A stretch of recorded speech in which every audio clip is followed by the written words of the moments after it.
Buenos días. Hoy quisiera hacerles un pequeño repaso de sistemas de ecuaciones lineales. Vamos a ver nuevamente el método de Gauss con algunos ejemplos y además vamos a revisar también la fase Jordan, es decir, la que nos permite, por ejemplo, invertir una matriz, pero la vamos a revisar en el contexto de sistemas lineales para explicar exactamente en qué consiste esto. Bien, entonces me voy a saltar directamente a los ejemplos, puesto que la teoría ustedes ya la han entendido muy bien. El ejemplo 1, que estaba ya en el apunte, pero había errores de escritura, dice lo siguiente. Entonces, tenemos un sistema lineal y lo primero es pasarlo a forma matricial. Eso lo aprendimos en la primera clase. Una vez que lo pasamos a forma matricial, nosotros colocamos las columnas de la matriz junto con el vector del lado derecho en una sola matriz que llamamos la matriz ampliada. Esta matriz la vamos a trabajar, entonces partimos identificando los pivotes y vemos que al haber 3 pivotes en una columna es necesario eliminarlos y lo vamos a hacer mediante operaciones de fila. Entonces, para eliminar este menos 1, vamos a sumarle la primera fila dividida por 2. Y para eliminar el 4 le vamos a restar la primera fila multiplicada por 2. Entonces hacemos esas operaciones de fila que son operaciones que afectan a todos los coeficientes de la fila. Van haciéndose una a una entre los coeficientes respectivos de cada fila. Al hacer esto, tenemos esta otra matriz donde ahora la primera columna está muy bien, pero la segunda columna tiene problemas y requiere eliminación de Gauss. Entonces nuevamente aplicamos operaciones de fila y obtenemos una matriz que ahora sí está escalonada, puesto que tiene un solo pivote en cada columna. Y además tiene 2 filas nulas al final. Entonces, eso es bastante normal. Para poder resolver el sistema, volvemos al sistema a partir de los coeficientes de esta nueva matriz, considerando en cada coeficiente que multiplica a las incógnitas correspondientes, ¿cierto? La primera columna es alfa, la segunda multiplica al beta y la tercera es el lado derecho. Entonces el sistema asociado es este que vemos acá. Acá podemos entonces resolverlo por reemplazos sucesivos. Lo primero es resolver beta, que ya está listo y que vale menos 3. Y luego despejamos alfa, me va a quedar primero en función de beta, pero como beta vale menos 3, lo puedo reemplazar y obtengo finalmente que alfa vale 8. Como tuve un valor preciso para alfa y beta, entonces hay una única solución para el sistema, que es la solución 8, menos 3, que corresponde al vector alfa beta. Entonces decimos que el conjunto solución de este sistema tiene solamente un punto. Y como tiene un solo elemento, se trata de un sistema compatible, puesto que tiene solución, y determinado porque la solución es única. Bien, este entonces es nuestro primer ejemplo. Aprendimos a escalonar, a identificar pivotes y luego a resolver el sistema y finalmente a catalogarlo según el tipo de sistema que sea, o el tipo de conjunto solución, más bien dicho. Bien, vamos a otro ejemplo. En este otro ejemplo tenemos 3 incógnitas, x, y y z, y 3 ecuaciones, y el lado derecho es nulo. Por lo tanto, no lo vamos a incluir en la matriz ampliada. Lo primero es pasarlo entonces a su forma matricial. Acá rescatamos los coeficientes que acompañan primero al x, luego al y, luego al z, y se iguala entonces al lado derecho.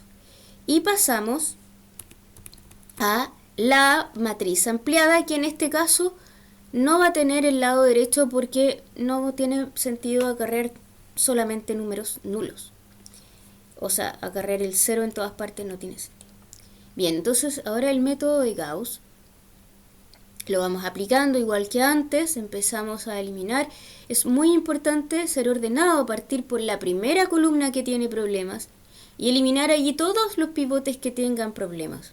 Aquí hay uno solo, entonces es solo una operación de fila. Acá en la segunda entonces aparece otro y en pocos pasos ya llegamos a una matriz que está totalmente escalonada. Apareció una fila nula y tenemos una columna que no tiene pivote. Esto es interesante, lo vamos a ver traduciendo esto al sistema. Cuando lo traducimos al sistema, obtenemos este sistema que está acá, donde no hay, a diferencia del caso anterior, ninguna fila en que haya una variable que se despeje de inmediato. Entonces, en este caso, no queda otra opción más que tomar un parámetro libre. En este caso, lo más evidente es tomar el z libre, porque el z corresponde a la columna que no tiene pivote. Las columnas con pivote siempre las puedo despejar y irlas reemplazando sucesivamente hacia atrás para despejarlas las unas en función de las otras. Pero la que no tiene pivote no voy a poder despejarla. Entonces la tomo libre y de aquí pasa como si fuese una constante y entonces el y me queda en función de z y luego el x me queda en función de z. Y por lo tanto, la solución x, y, z necesariamente es un vector en que x es igual a z, y es igual a menos z y z es igual a z, porque no puede ser igual a otra cosa, ¿verdad? Y z es libre, entonces hay una infinidad de soluciones para cualquier valor de z que yo tome, va a ser un vector que cumpla el sistema de ecuaciones. En este caso, el sistema es compatible puesto que hay solución, pero es indeterminado puesto que hay muchas soluciones. Bien, vamos a ver otro ejemplo. Este ejemplo es un sistema con tres incógnitas también y 3 ecuaciones muy parecido al anterior. Aquí me faltó la línea vertical, no importa. Entonces obtenemos la forma matricial identificando los coeficientes que acompañan a cada variable, primero la x, luego la y, luego la z, y el lado derecho, que son los números que no están acompañados de ninguna incógnita. Bien, entonces pasamos aquí a la matriz ampliada y vemos en la primera columna 3 pivotes, por lo tanto los 2 pivotes que sobran los vamos a eliminar de inmediato. Bien, normalmente uno escoge quedarse con el primer pivote, el de más arriba, y elimina los de más abajo. Eso es para que el método de Gauss llegue a una matriz escalonada de manera homogénea. Y normalmente, normalmente lo hacemos así. Ahora es para resolver sistemas a mano, como lo hacemos nosotros en las clases, siempre es conveniente tomar un pivote igual a 1 o igual a un pivote que sea divisor de todos los otros pivotes. Sin embargo, en la práctica los modelos computacionales tratan de escoger siempre un pivote que sea el más grande posible en términos de módulo. Entonces un sistema computacional escogería el 3. Pero eso no nos interesa ahora, les va a interesar a ustedes cuando tomen los ramos más bien de computación, más arriba, cuando hagan cálculo científico. Bueno, entonces hacemos como antes 2 operaciones de fila para eliminar estos 2 pivotes, lo logramos y aparece una nueva columna con problemas, pero hacemos operaciones de fila y logramos obtener un sistema escalonado. Y acá observamos que igual que antes tenemos una columna que no tiene pivote, lo cual nos habla de indeterminación. Sin embargo, en este caso hay algo más grave que en el caso anterior, y es que en el lado, en la fila que está nula, vemos que el lado derecho no es nulo. Solamente la matriz principal tiene la fila nula, pero el lado derecho no está nulo. La matriz ampliada no es completamente nula en esa fila. Y eso es muy grave y lo vamos a ver ilustrándolo al pasar el sistema a su forma de sistema de ecuaciones. Entonces,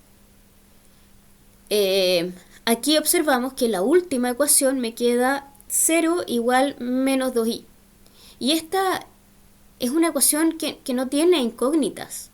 O sea, en esta ecuación yo ya no puedo darle ningún valor a alguna variable para hacer que se cumpla, porque no hay variables involucradas. Por lo tanto, esta última ecuación no la puedo arreglar. Y es ciertamente una ecuación que no se cumple, es una afirmación falsa. Por lo tanto, da lo mismo el valor que yo asigne a las variables, nunca voy a lograr satisfacer el sistema. Entonces, en este caso decimos que el sistema no tiene solución, o bien, o de otra manera, que el conjunto solución es el conjunto vacío. Ningún punto está dentro de él. Y por lo tanto, el sistema se llama sistema incompatible. ¿Ok?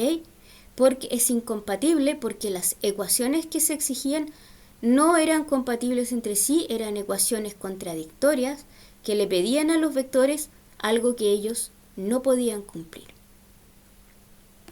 Bien, entonces vimos 3 tipos distintos de sistemas, los 3 tipos que existen y logramos estudiarlo. Pero tenemos que profundizar, hacer más ejercicios y ver las cosas de otra manera. Porque hasta ahora, para poder calcular el conjunto solución, lo que hicimos fue volver al sistema lineal asociado. Eso es bueno porque como del colegio tenemos experiencia en sistemas lineales, al hacer esto estamos en nuestro terreno y sabemos qué opinar. Pero podemos en realidad, si nos fijamos bien, distinguir qué tipo de sistema es sin necesidad de pasar al sistema lineal, mirando solamente la matriz ampliada. Veamos. Aquí observamos que en los ejemplos que vimos hay ciertas cosas que ya nos entregan la información necesaria. El caso más evidente es cuando hay contradicción, el caso que acabamos de estudiar. Cuando hay contradicción ocurre que hay al final una ecuación o varias ecuaciones que no son compatibles, que no son factibles, que no hay cómo satisfacerlas. Pero eso ocurre siempre cuando en el lado de la matriz, por donde van multiplicadas las variables, yo tengo solamente coeficientes nulos, es decir, una fila nula. Porque así se anulan las variables, o sea, las variables quedan multiplicadas por 0 y por lo tanto no aparecen en la ecuación. Bien, entonces cuando tengo eso y esa fila nula está enfrentada a un valor no nulo en el lado derecho, tal como ocurría en este ejemplo, entonces no va a haber solución. Entonces eso lo podemos ver siempre en la matriz ampliada. Y cuando recorremos los ejemplos anteriores, vemos que cada vez que se anulaba una fila, también era nulo el lado derecho. Acá también es el caso. Entonces esos eran los sistemas compatibles. Entonces podemos quedarnos con esta observación. Es clara y dice: cuando hay filas nulas enfrentadas a valores no nulos en el lado derecho, el sistema necesariamente es incompatible. Y no necesitamos volver al sistema lineal para concluir, sino que de la matriz ampliada, al observar esta situación, podemos ya concluir y abandonar el ejercicio dándolo por terminado. Bien, otro caso que resultó más o menos claro es cuando hubo una única solución. Si nos fijamos, el ejemplo en que hubo una única solución fue el primer ejemplo. Aquí obtuvimos la matriz con un pivote en cada columna. Eso se tradujo en el sistema en que cada variable la pude ir despejando. La última fila me indicó cómo despejar la variable que estaba asociada a este pivote, porque ella estaba sola frente a su lado derecho. Y una vez que ya tuve el valor de esa variable, la puedo usar para despejar la siguiente, puesto que la siguiente está en función de esta. y como el valor de esta lo conozco, obtengo el valor de la siguiente incógnita. Entonces, esto es el método de reemplazos sucesivos. Y estos reemplazos sucesivos los podré hacer cada vez que tenga un pivote en cada columna, puesto que es el pivote el que puedo yo ayudarme para reemplazar y obtener el valor de la incógnita. No fue así el caso en las otras matrices en que había una columna sin pivote. Esa columna sin pivote no me permitió despejar la variable que iba acompañando al pivote, puesto que estaba esta otra. Y todo tuvo que quedar en función de la variable que multiplicaba a ese vector sin pivote. En el último caso, el del caso incompatible, si nos imagináramos que esto fuese 0, habríamos podido resolver, pero de manera indeterminada.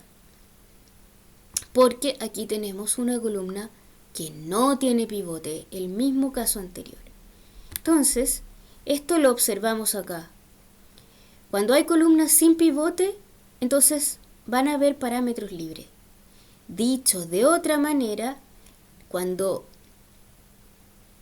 no hay columnas sin pivote, todas las columnas tienen un pivote y como la matriz está escalonada, lo que tenemos es una escalera perfecta. Una escalera que no tiene escalones anchos.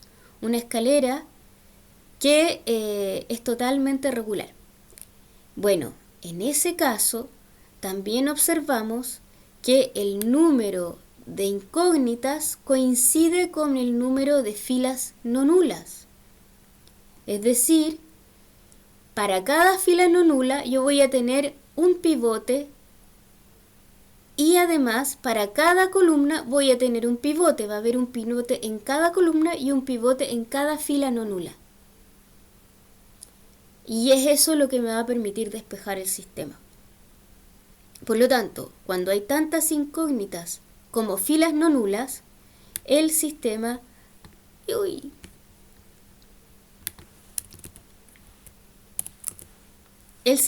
resulta compatible determinado.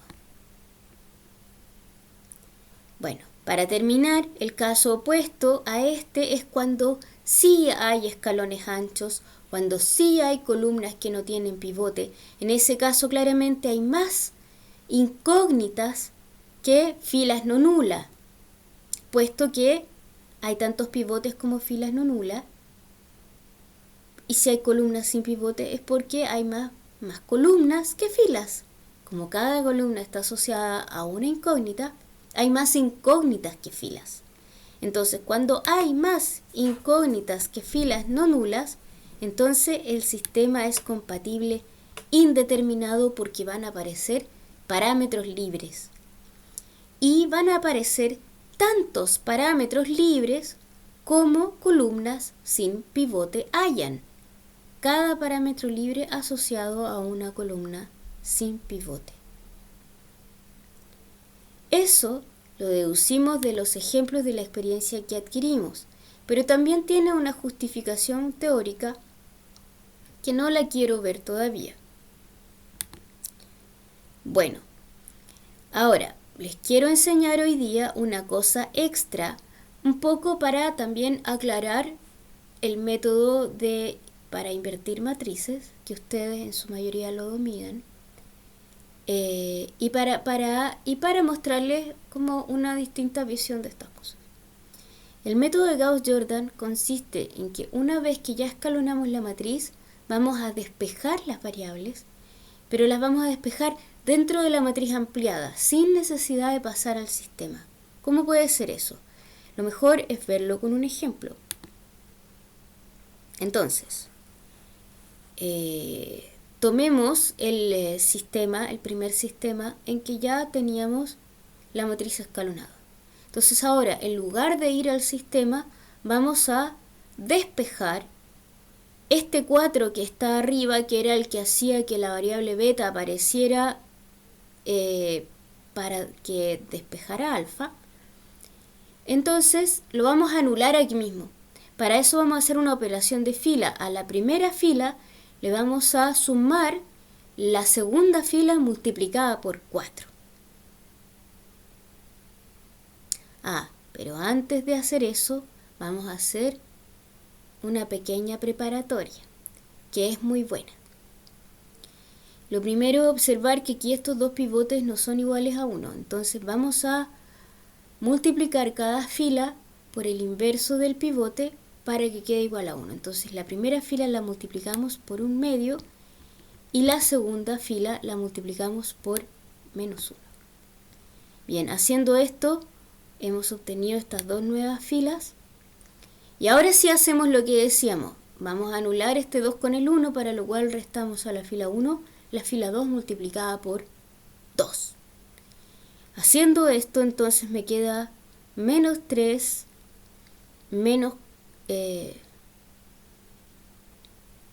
me queda 2 -3 por -2, o sea, 2 más 6, eso es 8. Y luego 2 menos 2 por 1, eso es 2 menos 2, o sea, es 0. Y el otro queda limpio porque el 0 hace que ya no se vea afectado. Y esa es la gracia del método de Gauss.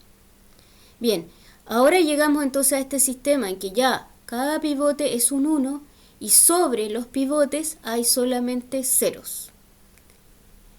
¿Qué gracia tiene hacer esto? ¿Cuál es el interés de hacer esto? El interés es que si ahora, en este momento, pasamos al sistema lineal correspondiente, resulta que este sistema ya está limpio. Y tenemos la variable alfa ya despejada como un valor 8 y la variable beta también despejada con valor -3. Entonces, hemos ahorrado el trabajo de hacer los reemplazos regresivos que a veces inducen error por tratarse de expresiones algebraicas más complicadas. Esa es la ventaja del método de Gauss-Jordan. Lo podemos aplicar para resolver sistemas común y corriente, pero presta sobre todo utilidad cuando estamos invirtiendo matrices, tal como ustedes lo han visto en los ejemplos de las semanas pasadas. Vamos a continuar con un par de ejemplos más. Acá tenemos otro sistema lineal. Vemos que hay 4 incógnitas y 3 ecuaciones. Pasamos a su forma matricial, como ya sabemos. Y luego mostramos su matriz ampliada. Y entonces comenzamos a hacer las operaciones de fila.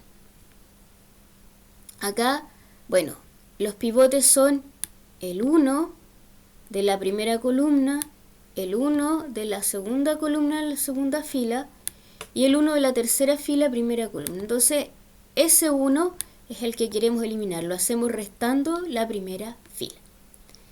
Y ahí quedó. Bueno, entonces ahora en la segunda columna también tenemos un pivote que molesta y lo vamos a eliminar sumándole la segunda fila. Y ahí quedó. Hemos llegado a un sistema en que la primera, la segunda y la tercera columnas tienen solamente un pivote y hay una cuarta columna que no tiene ningún pivote. Por lo tanto, ya sabemos que se trata de un sistema indeterminado. Y como no hay filas nulas, no tenemos que estudiar qué pasa con el lado derecho porque va a ser compatible de todas maneras. Bien, entonces ahora pasamos a la etapa Jordan. La primera parte de la etapa Jordan es dividir por el pivote. Entonces, aquí los pivotes ya son 1, pero este -6 no lo es. Entonces vamos a dividir por -6. Lo cual nos da lugar a esta nueva versión de la fila. Entonces ahora todos nuestros pivotes son 1 y podemos empezar a aplicar para arriba.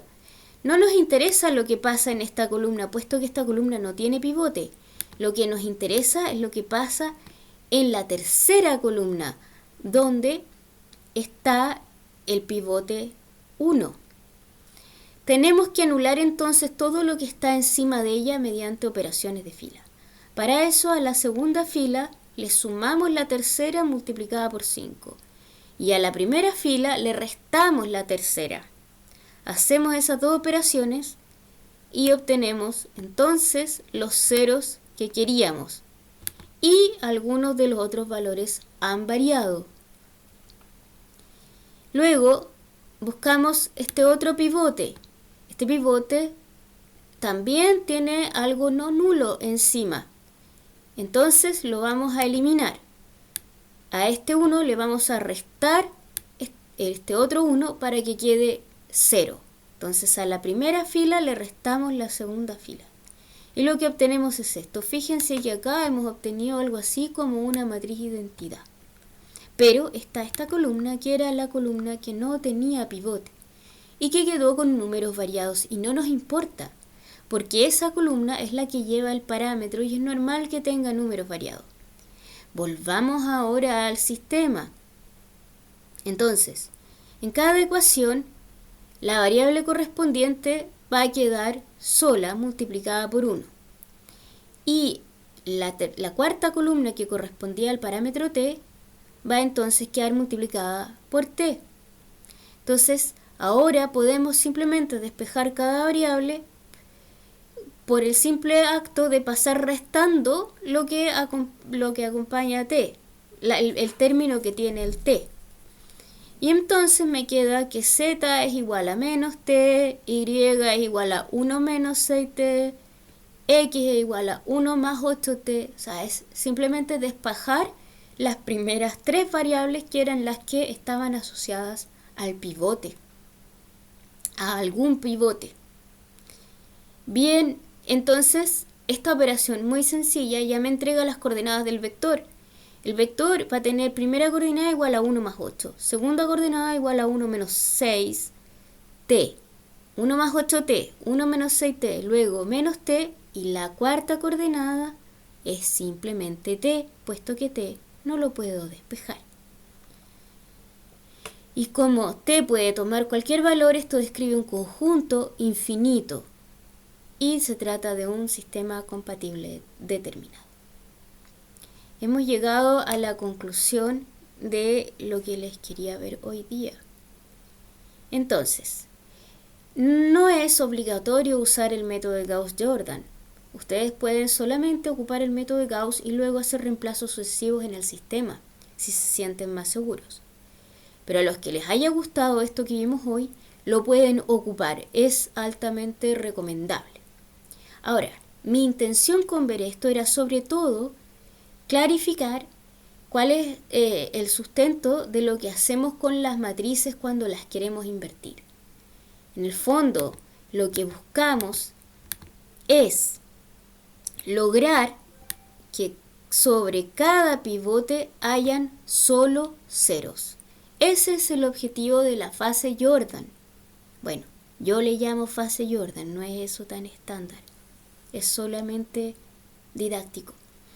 Entonces, sobre cada pivote yo quiero que hayan ceros. En el resto de las columnas que no tengan pivote no quiero que hayan ceros. Y me da lo mismo lo que ocurra. Solamente es donde están los pivotes que yo quiero llenar de ceros hacia arriba, porque es eso lo que me va a ahorrar los cálculos posteriores. En el caso de inversión de matriz es particularmente importante porque ahí no esperamos volver al sistema lineal asociado, puesto que son muchas incógnitas. Ahí lo hacemos simplemente con el método Gauss-Jordan que ustedes ya aprendieron y que este capítulo que les veo hoy día les da solamente una nueva visión que tal vez les ayude a entenderlo un poco mejor. Pero no es una materia que yo pretenda evaluar, así que si no lo han entendido, pueden consultarme, pero por favor no se sientan desesperados. Bien, nos vemos. Adiós.